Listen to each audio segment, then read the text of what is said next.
Hello, you guys, and welcome to James C Starke Radio. Oh, I'm so excited. I have a brother from another mother in the house, another Illinois friend of mine. This is Anthony Lebuguen, Lebuguen, yeah! All right, you guys, this is great. I've been hunting him down for months here, trying to get him on. He's a soloist. He does really cool, different stuff, and you know how I like different. Anthony, welcome to the show. How are you doing, my brother? I'm good, Jim. How are you doing? I'm doing great. Well, you're here, so I'm in a much better mood than I started with today. I'm here because I'm here, and I'm in a good mood because I'm here. So, well, buddy, welcome to the Valley. I know you've been here a long time, like I have. I've been a bouncer back and forth, but it's so good to have another brother from back east. So good to see you, man. Yes. Good seeing you. All right. So anyway, there's a whole bunch of us here, by the way. We can start a whole crime wave if we wanted to. We just need a couple Coupe de Villes, maybe a Lincoln Continental or something. I used to have a Coupe de Ville, 79. I'm sure you did. 454 V8. That's the car. If you were I had the old Capri because that's all I could afford back then, but it still looked cool. It's still bigger than the damn street was wide, so we were good. Chevy Celebrity, that was really big when I was in high school. Everyone had like one from the 70s. That's great, man. Tell me, how did you get started playing? My grandfather used to play guitar, like at every family function. It's just like Mexican folk songs, kind of ranchero stuff. And I'd pluck around on it a little bit. And then when I graduated high school, my sister got a guitar, and I got a guitar. She got a guitar from my mom for her birthday. I got a guitar from a family friend who found one in a house fire. He had a job where he cleaned up houses after a house fire. The insurance company would hire him. And there was one that wasn't burnt too badly, and they weren't going to claim it, so he gave it to me. And it still wasn't warped too bad? Or it eventually, the body just caved in. It did warp to the point where it's no good. But I had it for about a year and a half. I refurbished it as best I could. I'm sorry, I didn't mean to cut you off. This is the weirdest thing I could do. When you got this guitar, just out of curiosity, my father was a fireman, so he used to bring home all kinds of treasures. Yeah. Was it kind of like fried? Did it have any burn marks on it? Did it look like? I had to strip it, sand out some things. The tuning machines got so hot they bent. Oh. So it was really difficult to tune it. Yeah. Oh, for a while, it was stuck in a micro-tuning tune. Mode. Where, the strings were all tuned to each other correctly, but they weren't any note known to man. They were like a microtone. They were like like your own E flat unique flat instrument. Yeah, I know. It was like had like X sharp and H flat and notes that don't even exist. Slide back then, so it was an open tuning microtonal. And a friend of mine who'd been playing guitar for years, since like he was 12, he tried to play it once. He goes, "This is like Thor's hammer. Like, you're the only one that can play this damn thing." And so I was like, and then that finally just warped too much. And there was nothing I could do about it. There's only, it was a Harmony, so it wasn't really expensive guitar. There wasn't much you didn't even have a truss rod or anything like that to fix it. Gotcha. So when it finally went, it just went. I'm trying to picture this thing, coming out of a fire. You trying to restore it. It has a whole different sound. This whole thing. That's so cool. If you had something like that now and brought that on stage or brought that into a studio, it'd be so cool because everybody in the world would be trying to emulate that sound. It would never happen. No, how do you do this? Well, you got to throw it into a fire. You got to beat it up a little bit. You got to yank the rods out of it. You got to bend all the you got to sand the body too thin. So the soundboard was like, in some places the body was like almost paper thin because I sanded it. Burn marks out and everything. Who's going off right now, who's listening to this, is the guys at Bad Boy Guitar. Right now, their brains are going, "Oh, dude, how do we make one of those?" The where? Bad Boy Guitar. Oh, yeah. They are. I checked out their site, and I'm like, "Hey, sign me. I will come up the hell out of here. I have all my shows, man. I want something." I tell you right now, I'm sure they have the greatest imaginations, and just by you telling them this, I know you're setting somebody up. And I played it with slide, and I used piece of heavy conduit, not glass slide, so it got some raucous sound, and it was like, it sounded like it's 1930s, now recording it in the back room of some honky tonk in Mississippi kind of sound. It was really bad, rough, but it was cool as hell. Well, it's weird because I was just going to ask you that, does that have anything to do with the sound you've created? Because you do really different stuff. You have a very different sound. Did Did any of that come from this? I mean, maybe your style was that was it rooted from this weird instrument you started with? Sort of. I always kept that tuning, except for now it's open D. It's because I started off playing slide. Okay.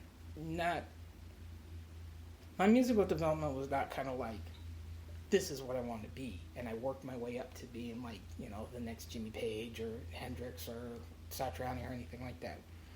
It came in stages. I did want to eventually be like when I was a kid, I idolized like Wes Montgomery, okay, and Chet Atkins and Carlos Santana. I know they're kind of disparate, but but you need to know how to play your instrument to be any of those guys, especially Wes and Chet Atkins. You really need to know your guitar. You can't absolutely. I mean, yeah, somebody goes, well, Wes didn't know how to read. I'm like, no, but he knew his instrument.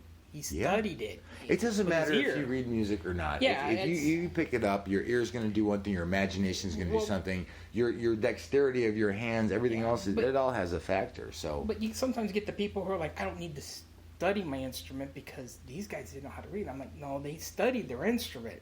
Don't tell me Wes didn't practice his ass off. I know he did. He even said so. I mean, you need to do that. So, but instead of trying to be them right away, I had guitar heroes for each stage of my development. When I first started, I really loved slide. Like a lot of kids, I watched Crossroads and I'm like, got you into... Yeah, right. But I wasn't like Steve Vai. It was Ry Cooder. It was the slide. It was just like, what is that sound? I don't like that. Yeah, how are they doing that? Freaked me out the first time I heard it too. That's like 8 guitars at once. How's he doing that stuff? So when I first got the guitar, it was acoustic anyway. I did want to be like... My first magazine when I got the guitar was Guitar for Practicing Musician, like October '87 issue, I think it was. It had Slash and Izzy Stradlin on the cover because that was the summer of Appetite for Destruction. It was huge that summer. That was a crazy summer for everybody. Wow. I liked that, but that's not what I was going to get out of this instrument. But I did like the sound of slide, and this was perfect for slide because it did have that twangy sound to begin with because it was all fucked up. Sorry. That's okay. Oh no, this is all good. My first guitar hero was Sunhouse and Robert Johnson and those guys, the Delta Blues side players. Ooh. And I learned more Sunhouse than Robert Johnson. I liked him more because it was a rawer sound.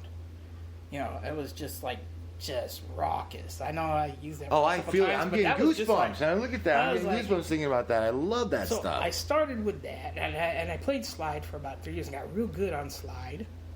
I know that doesn't sound it sounds like humble bragging, but I mean I got pretty good on slide. No, that's good. We better than anybody else in my of my group of guitarists because we were all 18, 19 years old, and I was the only one specialized in slide and stuff. And then I got to the point where I was going to get with slide for where I lived. I mean, this is like late 80s, Northern Illinois. Slide guitar is not. I was going to say that's a tough place to be. To be putting that out there at that time. I did take the guitar down to Maxwell Street a couple times to play some slide down there. Now, really quick, I don't mean to cut you off, but Maxwell Street. Oh, you guys! For those of you, what that is. For those of you who have never been there, it's a place that if you were a kid with the dream of music or anything like that, you snuck down to Maxwell Street. Or larceny. Dream of music or larceny, that Maxwell Street was your place. Perfect. You said it perfect. You can pretty much get anything on Maxwell Street. But it was great because the weekends and stuff, that place was just one long music venue and food and larceny and everything bad you can imagine, but everything good too. The whole community would come together selling food, cookouts, but every band in the world was out there. The Blues Brothers had that in their movie, but it was great. Johnny Hooker's playing there. Yeah, right there at Maxwell was just really neat. It's not like that anymore, but back where we grew up. No, it's historic now. Right. But going down there when we were kids, that was a treat for us because we got to see the best of the best down there, and boy, did we get cultured. It was like the most awesome place in the city, and also could be one of the most dangerous. Yeah. Well, of course it was. Yeah. It depends on time of day, and I'm not talking about during the day it's all right. It like 101 in the afternoon it's fine. 105 you could get shot. Well, not shot, but stabbed. Something, yeah, exactly. They'll steal your ribs. Or mugged, yeah, or something like that. But great memories. Hey, before we go to harmonica down there a lot too. Oh man, let's talk about that after this because I want to get to a song here really quick if you don't mind. Oh, no problem. Tell me about Lords of Creation. That's our first song we're going to play today. How was that? How did that come about? What's it about? Tell everybody how you made it, where it came from. Making a CD. This is actually an old song of mine from a CD I did, where I based the CD on different creation myths, and I didn't make a song that would say, "Oh, this myth is like the creation myth of like the Aztecs or the Incas," or this was going to be for this. It's just like I would read the myth, and whatever it inspired, that's what I ended up playing. Oops, sorry. And then I'm breaking shit while he's talking. And then I made another CD recently. I started recording that 2017, and then a bulk of it last year, and then some of it this year. And I was calling it Infinite, and it was like a concept album. Even though, to me, I would have a concept of what I was trying to do. You listen to it, it just sounds like songs. You know, I didn't want to make a concept where people had tried to tune into it to enjoy it. Right. It's just, but to me, I had a concept with the thread running through it. Sure, okay. And so Lords of Creation became kind of, I renamed it Lords of Creation, and what it was a concept of like, it starts off with just another tune that's just me with a lot of guitars, different guitars, a lot of feedback, a lot of the crazy two-hand nubbin tapping, like Buckethead's calls it, yeah, there you go. And then a whole lot of me just going off on the guitar and some backwards tracking and some feedback. And my thought was, it's the universe, like the Big Bang. Except for instead of the Big Bang, there's a Big Bang, it just comes in, it's just cacophony of all these guitars and stuff. And then Lords of Creation would be where it's still, the playing is still a little, like all over the place, but it's got organized, there's a head to it, there's like a melody and stuff like that. It's like it's starting to congeal. Like well, don't tell us too much. Let's let them sneak up. Let's sneak up on them. I'm sorry. No, that's okay. That's I know you're excited. No, it's great. Let's save a little bit for them so they can check it out. Okay, you guys, this is Anthony Lebuguen, and this is Lords of Creation. Very different stuff here. I totally dig it. Check it out, you guys.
Oh, yes. Lords of Creation by Lebuguen.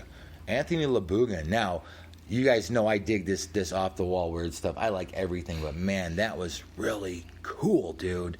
I didn't mean to cut you off while you were talking about it, but I wanted to surprise everybody with some of that. Some very interesting things. Now, you guys, it just gets different and more weird and bizarre and awesome. Totally awesome on the next tunes.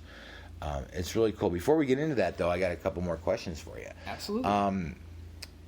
When you're writing your songs, when you're writing your tunes and stuff, are you like the writer that, are you an inspirational writer, or do you see something, or I mean, do you come up with an idea and then kind of work on it constantly put yourself through like an 8-hour day to force it, or do you come up with the idea inspirationally, like you see something, or a car accident, or a wonderful thing happening with the Good Samaritan doing something, or the stars align a certain way? What inspires you, or do you pound it out every day? What do you do? It's kind of a combination. Okay. Sometimes there is an inspiration. I just get something in my head, and sometimes I get an entire song in my head all at once. Those are ones I usually don't improv on too much. I usually stick really close to what they came out, because it came out just the way I want it. Just right.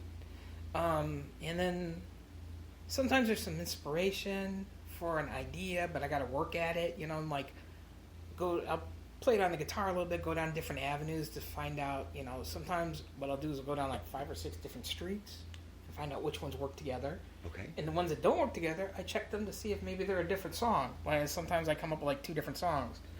And then there are times where and this could sound tedious, especially to somebody who, you know, doesn't, you know, just wants to play by ear or play by feel. I do read music, and sometimes I do sit myself down and try to write something that's playable. You know, I mean, just force yourself is an exercise, because when you write it out, you're looking at, you know, the notes, you're looking at the scales that it runs in, and then you look, and then, you know, you can see the chords, but it's concrete framework to work with. Sure. Sometimes you need that, because sometimes when you get the guitar and you do it, you start noodling, and you just end up and you have no idea how you got there.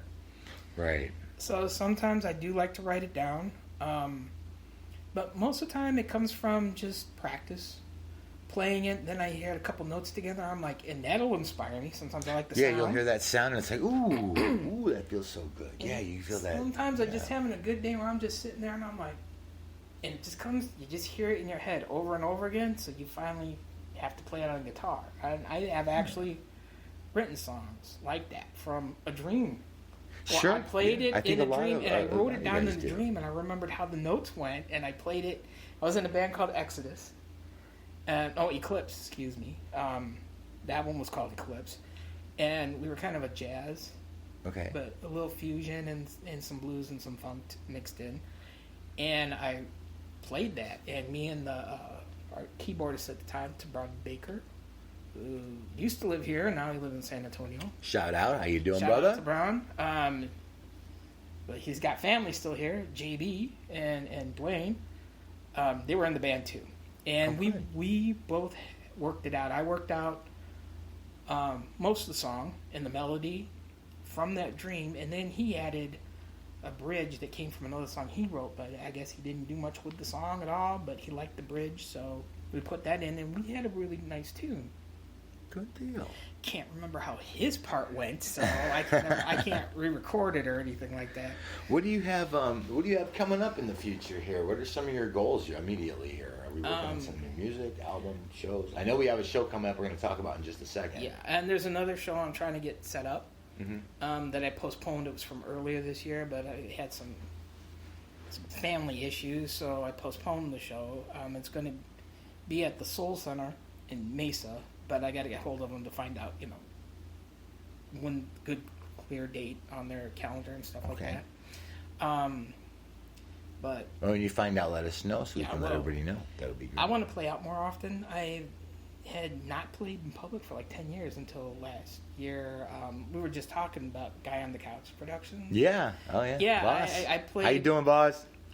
I played a show last September. It was the first show in 10 years that I played.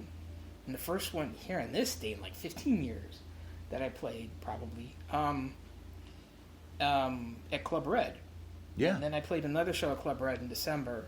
And then, like I said, there was some family problems earlier this year. And I got sick. Got whooping cough like in January. And that like knocked me out for like a month. Yeah. I hear you. Which is crazy because I'm like, who gets whooping cough anymore? Oh, I know. I didn't know it was bad enough to knock you out for a month. Oh, okay. You're lucky that's all it did. Oh, so, but I'd like to play out more often. I've already written stuff for a second CD.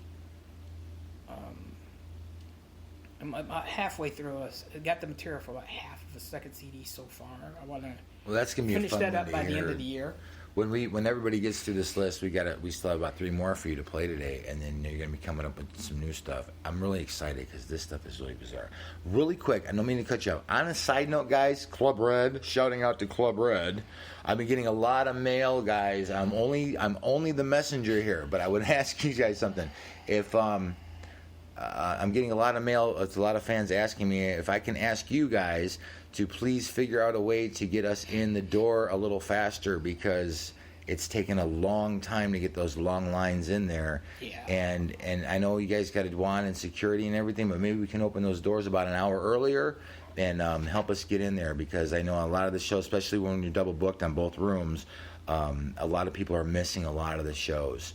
So we don't want anything negative to happen with you guys because it's a wonderful venue, and no one's like calling you names or anything. They're just asking me to kind of see if I can help a little bit. So this is all I can do to help. So please open our doors a little bit earlier for us when we get there, and it would really make a lot of people happy. And thank you from the bottom of my heart for listening. And please don't shoot me. I'm just a messenger. Now, getting back to us and your next performance. Yes. Is going to be really cool because you're doing something special to help a really cool guy in town, and you're helping us all out here. You're playing the benefit on the 24th at Gypsy's Roadhouse for Rich Ornelas from Two in the Chest. And you're going to do us something really fun for us is you're going to be playing in between sets to keep us entertained while everyone else is setting up. So that kind of puts you in a spot of... you're going to be up there a lot, and you have a little bit of responsibility there, along with me, to keep everybody entertained, because they're not only going to want to listen to me talk for so long. Yeah, but I got to keep playing all the time. So you're going to be playing a lot that day, and I know you have a lot of different stuff to offer, so I'm excited about that. I just wanted to thank you so much for being part of that, Anthony. No problem. I really appreciate that. Rich does a lot of good things for us, and all the bands that have reached out, I can't thank you guys enough. So join us at Gypsy's Roadhouse on August 24th. God, Jim, get your stuff together here. August 24th is just a week from tomorrow, so we're gonna have a good time. And while we're talking about tomorrow, come to the Timeout Lounge. I need to practice more. Yo, there you go. You bet. I do too because I think I'm gonna do a little something at that one too. Tomorrow too, you guys. The Timeout Lounge. I have our day set up. If you guys check this out. If we start at the Rebel Lounge tomorrow, we can check out the Joeys at noon. Those were the kids that were on azradio.live with us last night. Man, they're 15, 16, and 17. And they've got that. That's what they that's sound it. kind of young when they talk. Yeah, they're great. They're going to be at an all-ages show at the Rebel Lounge. Now, from there, we can go right over to the Timeout Lounge and check out Han Solo. And that's going to have Brian Mogul and Lars Petrini and a bunch of other people. And that's going to be an early show. There's only 4 bands there. So as soon as that cuts out, let's all go to the Grotto, and we'll celebrate Tommy Phelps' life at his memorial with the celebration of his life there at the Grotto. And that'll be wonderful. And if you're not doing anything tonight, meet me at the Grotto so we can send Two in the Chest off on a wonderful last show that they're going to do for about 6 weeks. And we're going to do a little surprise visit there for them. So anyway, just letting you guys know. So how much of a Right. Well, I'm. That's how I am. I have to drop that. I'm trying to get ready to come up with me there. We got to say hello. So anyway, there's going to be a couple more surprises I'm pulling out there too. So I'm not giving it all away. Anyways. Let's get to our next song. I didn't mean to cut you out there, but I had to fill everybody in because you're part of all this with us now. Yes. Yes, it's wonderful to have you on board with our family here. Now, our next one, Rings of Saturn. How did this one come about? This is a really cool one. I was just really chill. And I was just... you bring us into like a whole new world, a whole different place on this song. I was just, again, it was a concept, but it's not a concept where you need to know what it is. But I had one that was like, all right, I already did one about the universe forming. Then what do you do? I'm like, well, you just float around for a while. So I was just... There you go. And it actually I don't think you got to create the universe. You got to play in it, right? Yeah, I don't think anybody would get it, but it kind of has like the opening guitar with its kind of echoing and stuff. Kind of reminds me of like a David Bowie, like which I love. Spiders from Mars type of era, or Space Oddity era. Yeah, more Space Oddity era. Yes. And so I'm like, well, I'm floating in the stars. What I want to do? I'm like, I'm just gonna chill. But what would I really like to see? And I'm like, the Rings of Saturn are awesome. And it was like, when I first came up with it, Cassini had sent back the pictures of the rings just a couple years before. I started working on this song, and I was like, they would just like bowled me over. I mean, I've seen, just intrigued you to death. I've seen them on like sci-fi movies where they make them and stuff like that, like on Star Trek and stuff like. There's rings around a planet, but these are really Saturn's rings, and this was cool. And I was like, so it was like, I start off really cool, and then you see something that's really turns you on. It's the Rings of Saturn, and that's where the song and that had to hit you on tenfold because you're such a little universal like Stark kind of child anyway with your universal love to see those pictures like the one first of my favorite time. Movies, so that must have blown awesome. You away to see those pictures the first time. Well, this is what came from it. So let's check it out. This is Rings of Saturn from Anthony Lebuguen.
Hey, you guys, welcome back. I know we're giggling. You caught us because you didn't hear what we were saying. It was funny. But you know what you're thinking while you're listening to that song, chilling out, enjoying your edibles, whatever it is, just zoning into the mood. That was great, man. Rings of Saturn by Lebuguen. I swear I can't help not calling you that now. Anthony Lebuguen. He is Lebuguen. I'm trying to talk him into making his album that title, his next one. But he's got some great ideas. I'm just me. Andy, I have a great question for you. Well, for me anyway. I don't care. I'm going to put you on the spot here. Nice. What is your favorite all-time album? You just have so many. I mean, I'm looking at you guys. Got to see him now. He is like, his eyes are going everywhere. I can see he's got like 1,000 of them up there. He's trying to bring them down. He's not going to be able to give me one. It's going to be the one that you're not expecting at all because try me. It's not a guitar album at all. Oh, you're going to blow me away. Herbie Hancock, Maiden Voyage. Oh. That's a smoking album. That's what made me want to be. That dude is, man, he started a whole nother world with his stuff, man. And he's still around doing great things. And that was still straight ahead jazz. That was before he started doing, the fusion-y stuff. It was a good 10 years before Headhunters. Wow. But it's really nice and laid back, but it has got some. Oh, you got me on that. It's got some hard playing. I got cocky, man. Try me, brother, and you did. Oh, you got me on that one. That is a killer. When I was in high school, I had my Walkman that weighed like 8 pounds. Yeah. Yeah, this is 1984. That's probably why I had to get my hips replaced because of I was walking. Now I had a lot of cassettes I'd take with me to school and stuff. I was the guy who wore the jacket so I could still listen to the headphones. Even because you weren't supposed to listen to them. Right. Got to sneak them in there. And I had a bunch of cassettes in my bag, but there were 3 that always went with me everywhere I went. That was the Talking Heads, Speaking in Tongues. Oh, great one. Santana Abraxas. Another one. And Maiden Voyage. Yeah, and those 3 in high school, those were you could not borrow those from me because I'll break your arm. Yeah, kind of thing. I will bust you up. Yes. That's cool because like you were talking about your influences earlier a bit, and then this stuff here. So you can hear this in all your music, but not stealing it. You can just tell, like, how can I put this? Maybe like not hearing that news. You can tell that you've got a really wide, very unique range of influences. And so however that comes together in your brain and however you're doing whatever, but whatever has influenced you is really come up with a very unique sound. And the more things you're telling me about from everything from Hendrix on one end to Herbie on this end, the jazz and the blues, and then you got the rock side and a little bit of that country stuff in there. And then you're wearing a G3 shirt right now. So, and I know you like those. Petrucci on it. So that's really cool. Well, when it comes to influences, I got like 3 kinds. I have musical influences that are not guitar related at all. Then I have guitar influences where the people, they don't influence music side of me, but they influence my approach to the instrument. And then I have the ones that are guitarists who have influenced not only the way I play, but they've also influenced the music. So Herbie's like in group number 1, totally not a guitar, but huge musical influence like him, Eric Dolphy, Pharoah Sanders, a lot of avant-garde jazz guys. I mean, Herbie's not too much avant-garde or anything like that, but like, Pharoah Sanders and... Well, in a way, though, Eric, he was. Yeah, he kind of started... He did create somewhat of a genre there being different. Yeah, and then Coltrane and... Not to jump on you that, but I'm just saying, I could see, because the way you're looking at me when you're saying that, I can see how you're like... You don't want to put him in that class because you got that respect for him there, but we have to give him that. He made the off-ramp for it. He and Miles Davis and some of those guys, they made the off-ramp for the avant-garde. And there you go. That's perfectly Coltrane nailed it. Coltrane and Dolphy and Pharoah Sanders and those guys just they put a highway right through it. 8 lanes. They like blam. They made it go into another dimension. Yep. And then guitarists who influenced me the way I approach the guitar, but not necessarily the way what the music is I play. Mm-hmm. That would be like Steve Vai. But I don't play like him, and I don't try to, but I do like some of the techniques he uses. Oh, I totally understand what you're saying because, like, I love like Caruso. I was rubbing that. Freddie Mercury is my all-time favorite. I can't sing anything like him. Nobody but can. he's such a huge influence on me, as was Caruso and Pavarotti, and so was Bruce Dickinson and Rob Halford. And then Sarah Brightman was another one. So I mean, we're going from every genre, from opera to metal to everything. But just because we don't emulate them, those are influences that made us think about what we wanted to do. So yours blew me away though, because I thought I had a big range of influences, but you really have. You really have loved just everything. I mean, I tried. Well, there's some people I just no. We all have that, but I mean, some of us only like this kind of music or just this and this. But musicians like you and I, we have a huge range of what we respect, and we also, I think, if I can say this right without disrespecting anybody, I like anything that's good.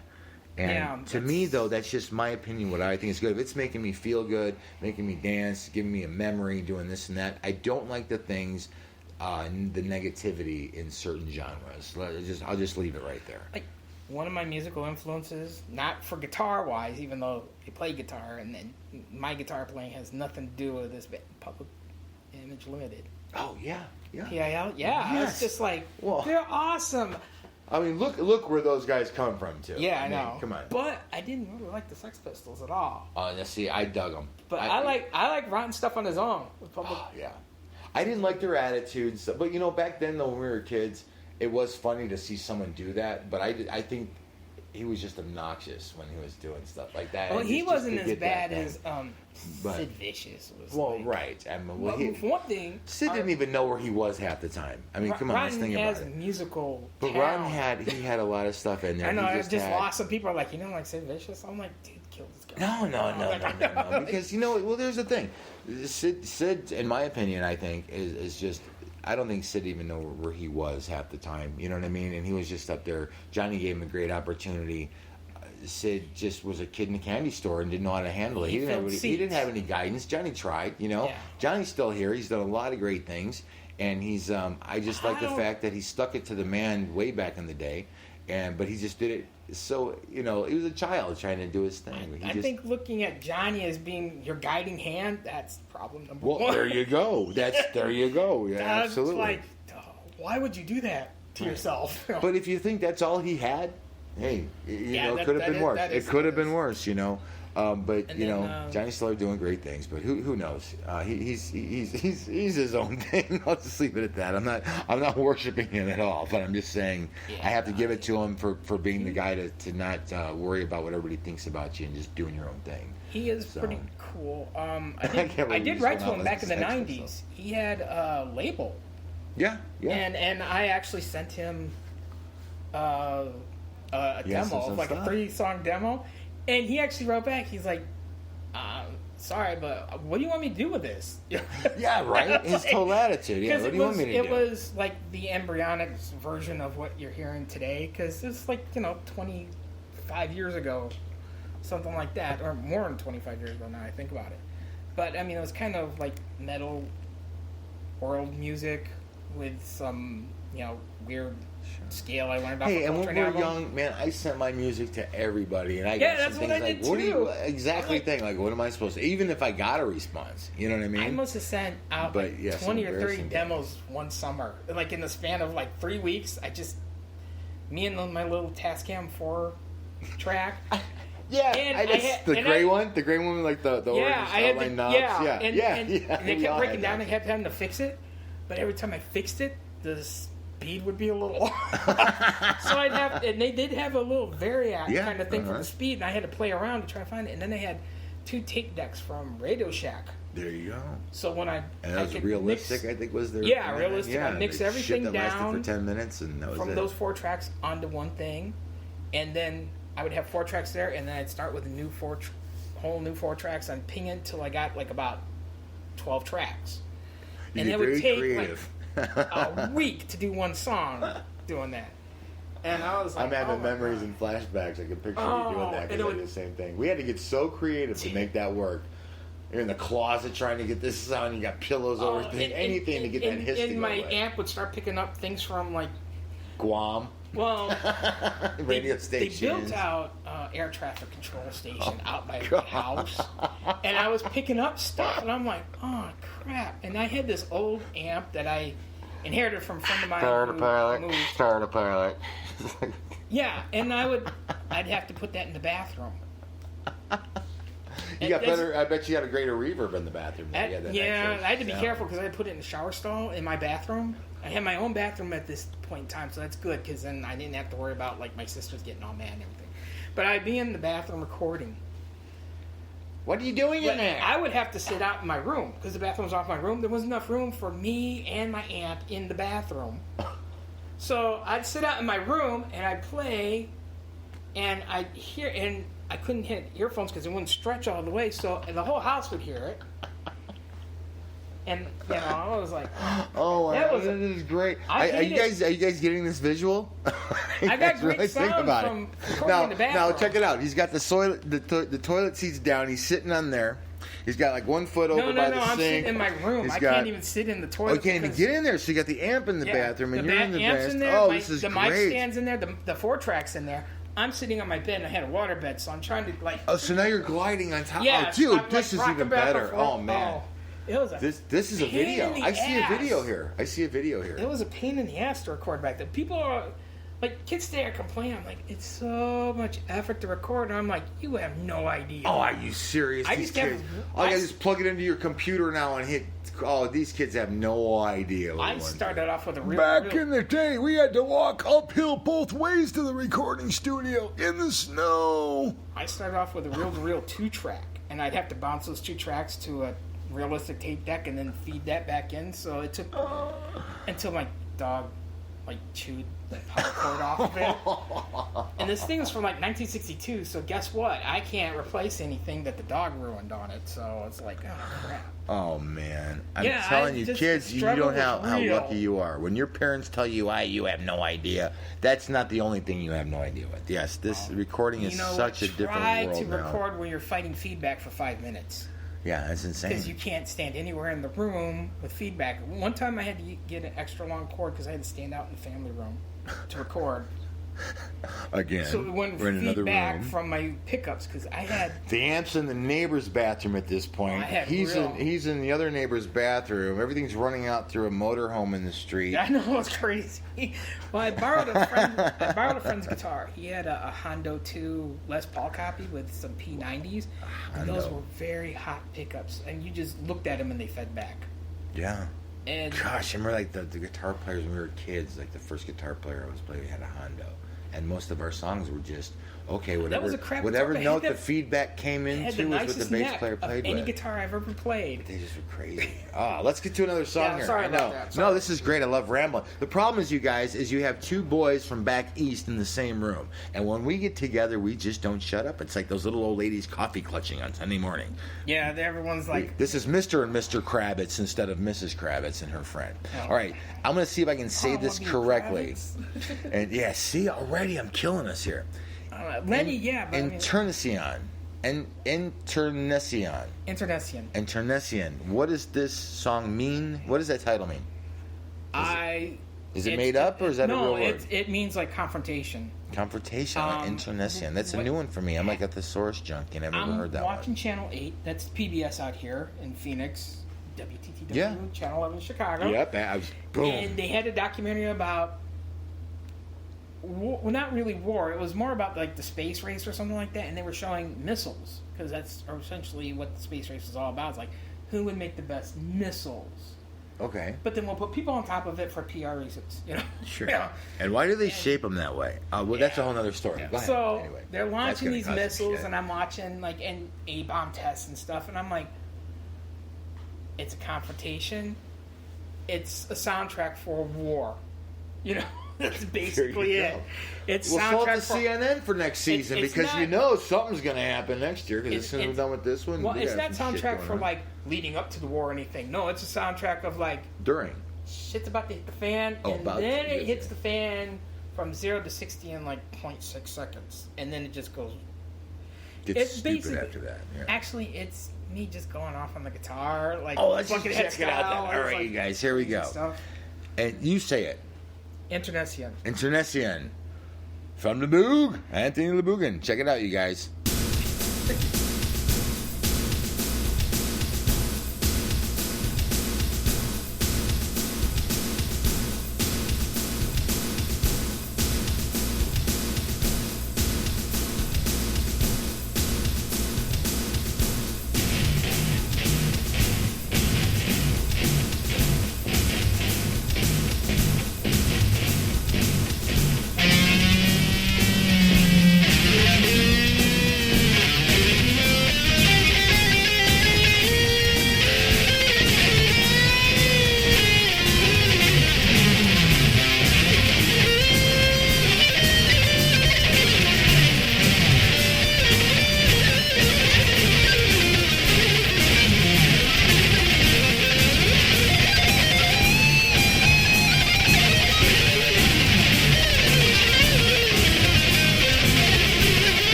Awesome, you guys. Welcome back to James C Starke Radio with our guest, Anthony Lebuguen, and that was Internacion. Did I say that right? That's close enough. Internacion. Internacion. Okay, you guys with all your crazy titles, and I working through it. Okay, I asked you a really cool question while we were listening to that song about how you really build up the background, and then it's like usually like one takers on these things, and then trying to recreate it live, and then I was jumping in kind of saying how fun it is to give. If you want to hear it on the album the right way, listen to the album. But live is a whole different experience with you sometimes because you got the basics down there, but sometimes you go on a tangent and just like you go into another world and just let it flow. And that is awesome.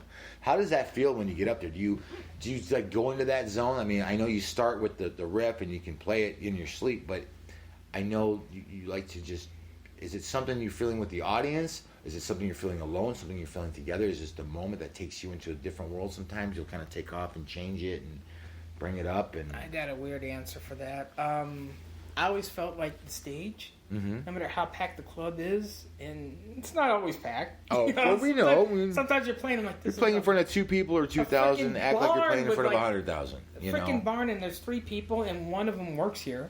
Yeah. And then sometimes it's really packed, but I always felt that if you wanted to be alone in a packed club or bar, be on stage. Because I do feel like the stage, no matter if I can hear people or see people, it doesn't matter because the stage is like, this is my area.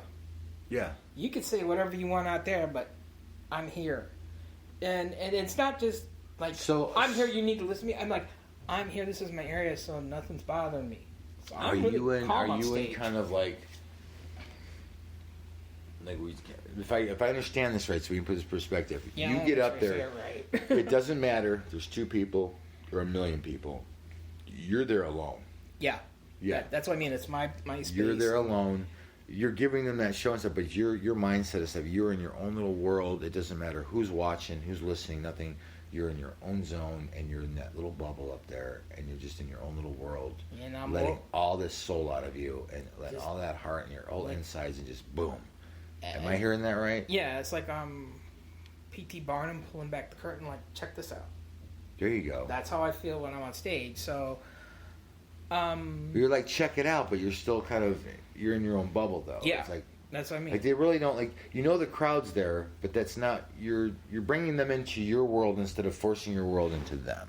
Maybe I'm saying that. You're kind of like that. Yeah, I'm not, it's like, here I am, I'm in my zone, and there you go. Although, if anybody ever heard me when me and the sound man disagree, you would think I'm forcing it on you, because I'm like, way loud. Yeah.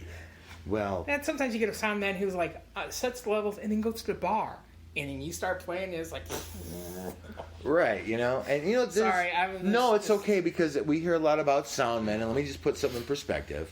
There are some wonderful sound men out here. Yes, I'll tell you, one of the best, right, I'm going to give him a shout out, is Trevor Bellway. I've got to give him huge, huge chunks.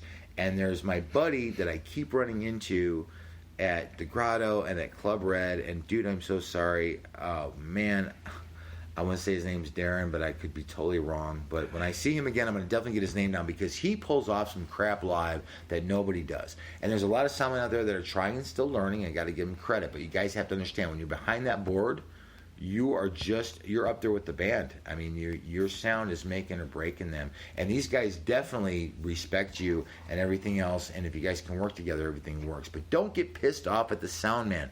That guy has got to change from one sound to another sound to another sound. You got 10 bands in there. You've got 10 bands that want a different sound. And no offense, but you guitar players all want that special thing. And you deserve that. And you have to have it. But treat your sound man respectfully and ask him what you'd like. And you guys can work as a team, and trust me, it gets along a lot better that way. We're all trying to help each other, so let's work together instead of getting jacked. So next time you get jacked, the sound man, Anthony, put it in check, dude. I'm only kidding, because you're actually a gentleman with them. But I know what it's like when you watch a new guy walks in and he doesn't know what he's doing. I could throw it together for you, and he has no idea what he walked into, because he's really not a sound man. He's just trying to do a favor. And you're right. You find him at the bar later, and then you're up there blasting away, and people are looking at you like, what the hell are you doing?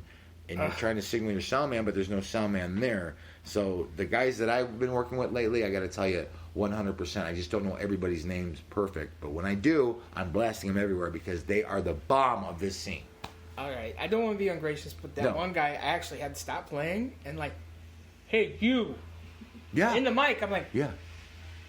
Quit talking to the girl at the bar. Yeah. Oh, dude, believe me, I've been there. I've been there a million times. Trust me. I finally found a sound man back in the 80s, and we went through like 30 of them or whatever. Whatever pay I made at that show, I made sure I split with him or I gave to him just to make sure he was with us. In fact, he was even a roommate with me for a while. I kept him right under my wings because he was the bomb back then. I'm going to drop his name right now. Tim Trent. He was the bomb back in the 80s. If you're out there listening, dude, get a hold of me. We could use you again. Tim was so innovative. I remember one time he took a boom box and turned it into a 4-track recorder in like an hour, because we had to record something, and he pulled it off. He was yanking microphone parts and everything out of the jammer and everything, but he did that. I was so impressed. I'm telling you, all of us who came up in the 80s were MacGyver. Yeah, dude, yes, and he was. But now we got some guys here that are now phenomenal, man, and some there's to learn. I just don't have everybody's names right, but once I get them, I'm gonna blow them up big time, because you guys, we all need them, and they can help the new kids, and we can have just a swarm of amazing sound men coming up in this. I'm sorry I keep jumping off track here. I was so excited because we're both on this level here. Let me ask you another question now. You've had some lessons. You know how to read music. Yes. And you have this incredible imagination. Well, thank you. How old were you when you had your very first lesson, and what instrument was it on? It was cool. Well, the first one they tried to give me was piano. And that didn't That's last what they long. all try. We all Yeah, my grandmother played piano, so she bought me this book, and the piano lessons didn't stick, but I learned the notes on piano off of that, just the white keys. I didn't understand what a flat or a sharp was. That seemed like way complicated. Now, you kids, here we go. Hold on. Wait, we have a thing we do on the show. Anytime we talk about a little theory, we have to educate everybody. So check it out. Okay. A flat and a sharp, kids, is when if you're on a piano, you have white keys and black keys. It's the easiest way I can make it because sometimes the whites can be sharps and flats too. Okay, so you're looking at your piano, right? Yeah. Exactly. So let's not get that just confuses them more. This is 101. That's 202. So okay, 101 is we have all the white keys, and those are our naturals. If we play, say we're on a G, and we play the black key to the right of that, that is a sharp. If we take our G and we play the key to the left of that, the black one, that's a flat. So anytime we go from one key directly to the next one, if we go left, it's flat. If we go right, it's sharp. Doesn't matter what color the key is, as long as it's the next key there. Now, I did something stupid there because you're supposed to explain that because that's what I usually dump on everybody, but I did this time. Well, I wanted you to explain it actually. I just set it up, but then I did it. So that's a first for me. See, I'm out of here too. Anyway, next one is on you. So go ahead. What's your of all your you asked the first instrument? Yes, that's what I was getting back to. Right, clarinet. Clarinet, which is kind of a dumb choice for a kid with asthma, but that's right. But Mom wanted me to play a band instrument, not guitar, right away, because to be in the band, and I was in orchestra, well, concert band, not orchestra, all throughout high school. So there was. Not real great on the clarinet, but I paid attention. So, you learn just from being there. Yeah, and that's a whole different area of the orchestra, too. So learning an instrument like that, and being a guitar player, and knowing that range of that instrument, what it can do, and then what this one can do, that helps a lot when you're putting together your background. Yeah. And all that music, because you've got different things to jump on and different sounds to create. So that's really cool, because you're doing a lot of neat stuff here. It's a lot easier to transpose on a guitar than it is a clarinet. You just slide your hand up. There you go. To the next exactly. key. And trying to get the reed going and everything. And having asthma has got to be a real pain. I know. That may have helped a little bit too, though, because the breathing and stuff through that kind of. I know as a kid, wearing a mouthpiece and stuff helped me through some of that. Blowing into things helped a little bit, but some of it was hard. It might have helped the breathing, but it didn't help the clarinet. I was always in the last chair, and it's not because I didn't understand music. When I first started learning, I had a pretty good ear. That's what my band teacher really liked when I was like in 5th grade. He was like, he can play by ear if he wants to. Yeah. And I got a little lazy doing that. Well, concert band's not a place where you should play by ear. You need to know how to sight read. A little bit. So I was like, it's hard to fake it there. Yeah, so it's just I didn't want to do that because it's like I had a girlfriend, and who wants to learn Tchaikovsky when you got a girlfriend? Who wants to hear Motley Crue? Yeah. Right? Yeah. Actually, or whatever it is. I understand. No, she liked Debbie Gibson. This is it's even worse. Oh no. Okay. All right. I don't know. This might be a sexist term, but go for it. Let's see what happens. I miss metal chicks. Oh, like from the 80s, you played a guitar and you got all these girls with like the Romeo boots with the fringe and the gaucho belts and everything and the big hair, and they hang out with you. Bella agrees. Yeah. Bella agrees. She's like, hey, I'll be your metal chick. Oh, no. Sorry, Bella. They were fun. They were definitely fun. Well, I'll tell you what. Those metal chicks didn't go anywhere. They have just adulted a little bit. Oh, I can't tell them that because they'll get offended if I said they grew up. They have blossomed into different flowers now, because when we see them at the shows now, they've taken it up a level. The hair may not be big as much as it was, but I'll tell you what, the heart's still there. They're still up there screaming and yelling. Yeah. Still making us feel like rock stars. So they are, but they're not the ones that like pierce my ear at a party with a. They needle. will now. They don't use the needles now. No, they're into full scale drills and I mean, they've upped it. They've upped it. You know what? Just drink another Jack Daniels. You'll be fine. Sure. I was like 18. It was right after graduation.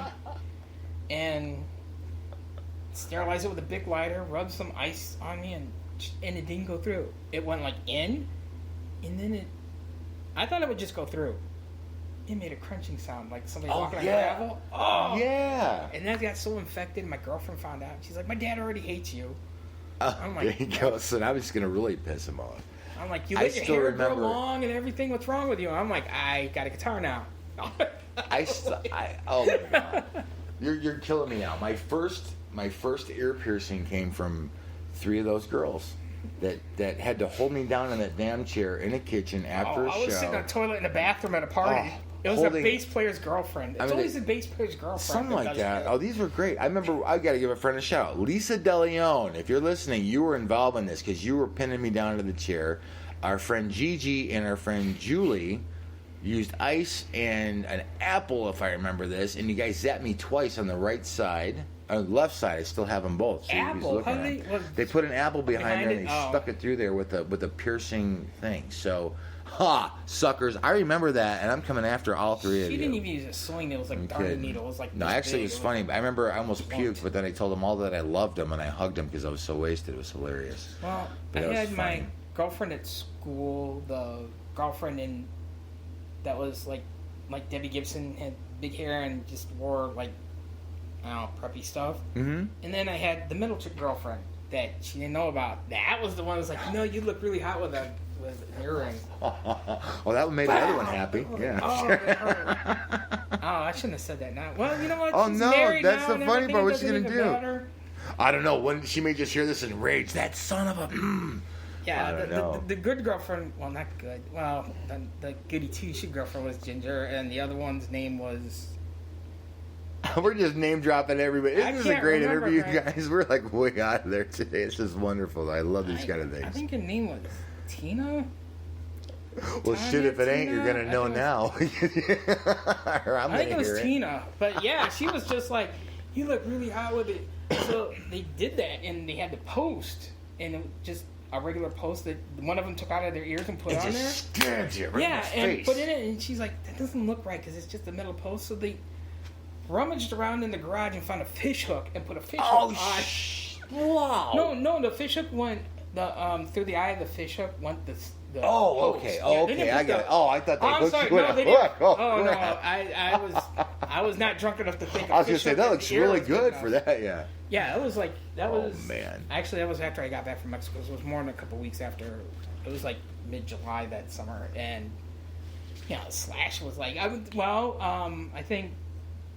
I don't think the video for Welcome to the Jungle was in rotation yet, but Sweet Child of Mine was. Okay. And she was like, yeah, you could be like Slash. So I started growing my hair a little long. I didn't have long like Slash. It was just like a little mullet kind of thing. Oh, man. So you went total dork on it instead of total Slash. So that's just what happened. Well, sort of. It was not like... It wasn't like... It wasn't achy breaky heart. I know. I let it grow long in the front, too, and just pushed it all back. So it wasn't quite mullet, like, short hair in the front. That crazy 80s look that most of us had. I was... By college, though, it was pretty cool. And then when I moved out of the house for college, then I just let it go real long. I had bangs were down to here. Oh, man. I had 2 ponytails to hold it back. You gotta see him now. All right, let's get to another song here. Cue ball, motherfucker. Now. Yeah, there you go. Cue. Yeah, I'm sharpening or I'm queuing up my stick right now. We're gonna pop him into the corner pocket. No, actually, it's different. You gotta see him. You'll see him after this. All right, Dedicatory. That actually is dedication to my Okay, I can see it now. If I put my glasses on, I can see what I'm doing today. It was dedicated to my grandparents. My grandfather died in 2006. Okay. Like I told you, my grandmother died a month before the Cubs won the World Series. Oh, that's right. And almost to the day. I think it was to the day for Game 7. And then my grandfather was cremated. She had him in her room. They were going to have their ashes interred together. Okay. And so we did that. We went back to Illinois the following spring. She cremated her, and then we went to Illinois and we interred their ashes together in this nice little cemetery out in the country. It's like way outside of Chicago. It's like out past Plato Center. Gotcha. Lily Lake is way out there. Boonies. Yeah, well, they don't seem to think they don't think it's from where we're from. Yes, I understand. Well, not where I'm from, but I mean, you're from that end coming up. Yeah. From where I'm from, that's the boonies now. Yeah, I'm from that end to Chicago and then back out and then all the way out to Arizona. But I got the idea for it because I was like, it begins kind of melancholy, kind of quiet, because that's how I felt. And then after the service, towards the end of it, my cousin's twin daughters, they were like 2 at the time, started running around and playing and climbing up on the headstones and jumping off of them and stuff like that. And some people think that's disrespectful, but I was thinking my grandfather would be fine with that. He's like, yeah, don't let the little girls be sad. Just let them play. Yeah. Because he was like that. Sure, he was like, let them celebrate. All right, they sat through some of it as quiet as they could be, but now they just want to run around and play, and they're 2. Yeah, so they don't 2 understand. and a half. Sure. So the song kind of picks up from melancholy to a little more just like I'm going off in a happy The little way. free spirit of the Yeah, it's like what Satriani called Surf of the Alien. He goes, I want to make an album of smiling metal. Yeah. So it's not really metal, but I mean, it's more of a smiling kind of tone, I hope. Well, let's check it out. Let's check it out. Say it again correctly so I don't screw it up. Dedicatory? Dedicatory. Dedicatory. See, I did it again. Dedicatory. Here we go. This is from Anthony Lebuguen. I got that right. I'm just teasing my name you. Today. I'm having fun with you.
Dedicatory. I got it that time. Dedicatory. From the BOOG. That's just what I'm calling him now. Man, thanks so much for being on the show today, bro. I really appreciate you coming out here. We had such a fun talk. We got to talk about so many things. I got to ask you one thing before we're done. Tell me, you have a lot of good insights on a lot of things here. What are some of your struggles with your music or through your musical journey? Give me a couple quick ones. Some of the harder struggles or challenges you've had to face. Throughout the years, like I was explaining to you before, when I first started playing, I didn't just aim for I want to be the next Hendrix or next Satriani. Yeah. I want to learn blues first, and then we'll see what happens. And then I wanted to learn some rock first, and then go on jazz, and then I heard Buckethead and Sean Lane especially. It's a game changer, and one big influence period is Sonny Chirac. The late great Sonny Chirac, and the Soundmeister jazz guy. I was just like, and so where was the struggle? The struggle is between that one or this one. The struggle is I'm getting to the point where I'm good enough to not just ape somebody, because that's what you do first. Is you trying to I'm going to learn some Hendrix stuff, and then I'll learn how to play a Hendrix style, and then try to incorporate it into my own style. Yeah. But then you get to a point where I got to the point where I'm like, I took that exit, at Coltrane and my personal heroes musically took that exit, and I was just like, where the hell do I go now? What's the secret once you're here? Yeah. Where do you go? What do you play and stuff like that? And trying to find how to give myself a framework and also play free of a framework at the same time. Enough of a framework where I'm not aimlessly just noodling around and I'm aimed somewhere, but I'm got enough freedom where it can go anywhere I want it to. That's a tough balance. And sure. Sometimes when you're out there on that edge, your reach exceeds your grasp a lot of times. That's how you grow. Sure. Anyway, musically, but when you're out there where there's you gotta find your own rules. Yeah, that's and there are times where the big struggle is am I doing actually working? Am I getting too full of myself and I just think it works because I've been playing for so long? Because I've been playing for 30 years, and I'm like, no problem. And then you get kind of cocky, and then you're like, I have no fucking idea where I am at. Yeah, there you go. And I've done that during the show. I'm playing, and all of a sudden I hit a note. That comes to you right on stage, and you're thinking, I'm not worthy. I hit a note, and I'm like, I have no idea what the next note's going to be. And I look out in the audience, and they're all looking at me, and I'm like, we don't fucking know what the next note is. Yeah, so if you don't know, why should we know? And I'm like... So one of your biggest struggles is you yourself, just trying to being that... Trying to be prepared. Trying to figure out where you're going to go next, what you're going to come up with next, how are you going to fill that void. The big struggle is don't let the ego get in the way. I mean, absolutely. There's no room for ego. You have to admit, you get to a point where it's I know what I'm doing. That's true. You need to have that kind of assuredness. Absolutely. But once you get to be that good, if you start harnessing that's all I have, your ego's going to explode. Yeah. If you start getting to, I'm that good, I should be sharing this with others. I should be... doing something to benefit for everybody and myself, then that's a different story. Starve the ego, feed the soul. Yeah, my pet peeve, and this kind of goes with the struggle, is my pet peeve is people will say, hard work will trump talent every time. I'm like, no, it won't. It may trump talent sometimes if the guy's just relying on talent, but talent means he can do something that ordinary people can't do. So if you're just ordinary, no matter how hard you work, he's always going to be able to pull something out that you can't do. Sure. But you may be much more consistent than him. Big struggle is, I know I can do it. Yeah, but I still got to put in the work, or else I'm going to be like... Yeah. And the struggle is to recognize what is work. Sure. You think you're doing the work, and you're not. You're just... motions. Jacking off on the guitar, really. You're just noodling, and it's not accomplishing anything you think it is because you're putting in some time. Don't delude yourself. That's the bad thing, is self-delusion at a certain point where you're capable, So you think everything you do is... It's like... I'm not going to say who said this, but somebody said, a president said this, if I do it, it's presidential. I'm like, no, it's just you doing some dumb shit. You know? Yeah, there you go. Presidential means you're trying to act like a president. Right. The big struggle when you get to a certain point is that you don't want to say everything I do is musical because I'm a musician. I'm like, well, you have to, no matter how long you play, you still got to earn that musician. Sure, of course. Because if you don't keep your chops up and you think you are, I'm like, if I do it's musical. You're only as good as your last show, as your last song, last practice, your last practice, your last note, anything. Absolutely, your last rest. It. You know? I don't care how great the one was before that. The last one may have sucked. That's as good as you are. And you have to keep it up. Yeah. And fame has a price, and the rent's due every day. And if you don't stay on your chops, you're not going to get it. And fame is an illusion anyway. But what I'm getting at is, if you don't work at your skill, at your talent, it's going to go away. And if you don't put it out there and do it, you're never going to. And that goes for everything. That goes for not just being able to play, but for writing too. Everything. There's some times where I've written a bunch of stuff and I throw it away because it sounds exactly like something I already just wrote. I'm just stuck in a rut because I just haven't. I got a little lazy. Sure. I'm like, and we all I can do put that. a song together, no problem. Just that's another song, you know. And I'm like, oh no. Let me ask you one more question here, quickly, because we're running out of time. Oh yeah, I'm sorry. No, it's okay. Don't be sorry at all. What are some do's and don'ts, in your opinion, that you can say to some of the upcoming guitar players, musicians, whoever? Quickly though, what advice can you give the upcoming generation of musicians? Don't discount somebody that's different than you. Like the guys who want to just learn by ear and think that theory is useless or anything, don't discount it. But if you're a theory guy, you're the guy who takes the lessons and you know all the scales and stuff, don't discount ear. Don't discount feeling. Because actually, to tell you the truth, if you want to be successful, you need it all. Yes. Now, in varying amounts. You don't always need to be able to read. You don't need to sight read. I always say this. Paganini's, stuff like Steve Vai. He says he can do that. That's fine, but you don't need to do that to be good. No. It's like Pat Metheny once said. It was on Night Music. He had a thing where they were doing a skit where he's asking the 8-ball question. Yes, I remember and he that goes, years ago. If I learned every solo I ever played backwards will make me a better musician, and he shakes up the 8-ball and says, the answer is decidedly not. Because it's true. So doing all that stuff doesn't necessarily make you better if you don't have the feeling, if you don't have the intuition. The imagination. The drive, the heart, the vision. But you do need theory. You don't need all the theory all the time, depending on what you want to play. Basics. Depending on what you want to play, but at least the basics to help you unlock your imagination. It's like John McLaughlin said. He learned all these different chords because it helped unlock the neck. Yeah.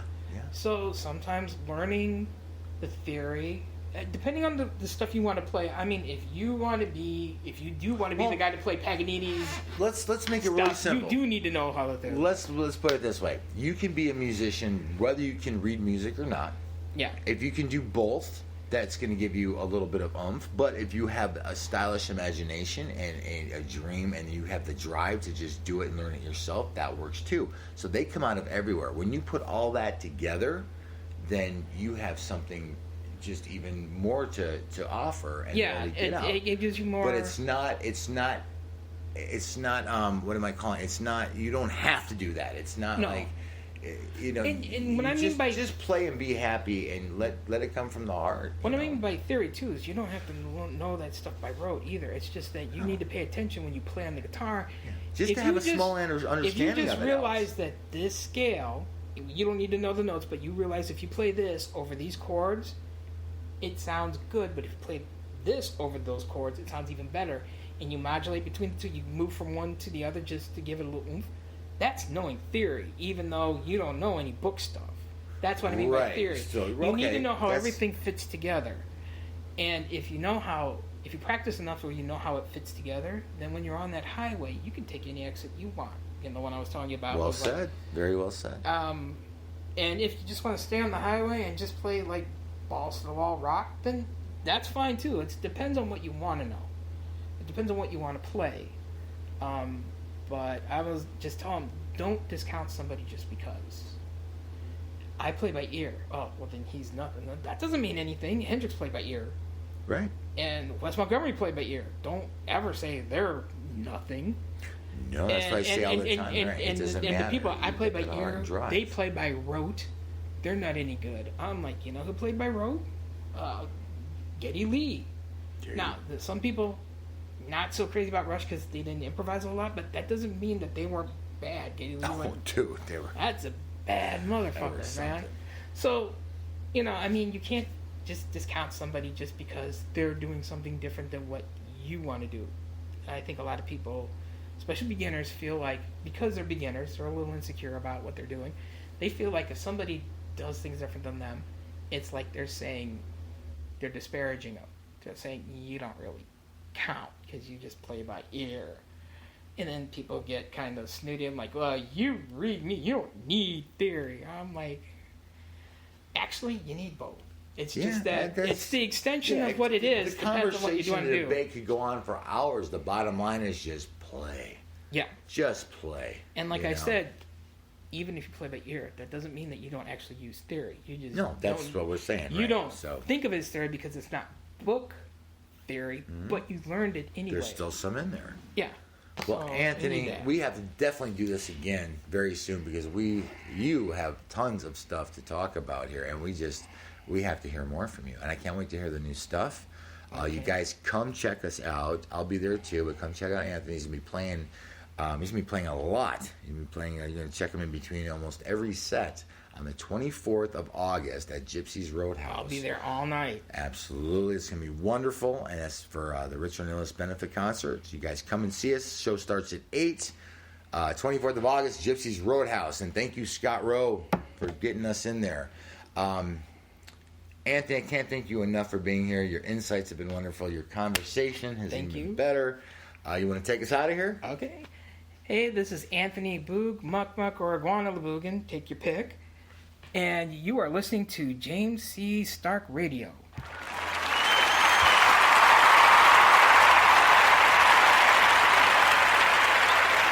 All right, you guys, thank you so much for listening. We've had a great time today. Make sure you tune in next time. Hit me up, jimstarke@yahoo.com. That's Stark with an E. Don't leave out that E and make me feel naked. Or give me a call, 623-910-0265. Be part of the show. Thank you, guys. We are out.